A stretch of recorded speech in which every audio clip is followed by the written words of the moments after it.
Què fer per ser un bon gilipolles? Cal tenir en compte que els gilipolles no saben que ho són. Dit això, cal parlar amb fermesa i seguretat. Sembla difícil, però sempre diuen la mateixa col·lecció de frases i el que diuen és sempre molt evident. Que bé aquesta cervesa fresca, que bona que està aquesta mossa, i frases així.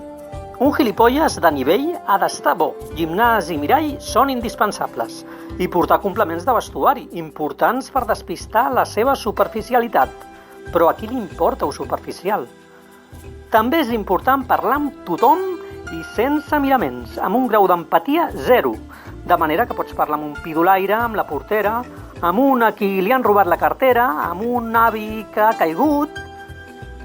I si tens noies al davant, sempre has de flirtejar. Perquè s'ha de tenir en compte que el gilipolles serà molt gilipolles, però egoista no el guanya ningú.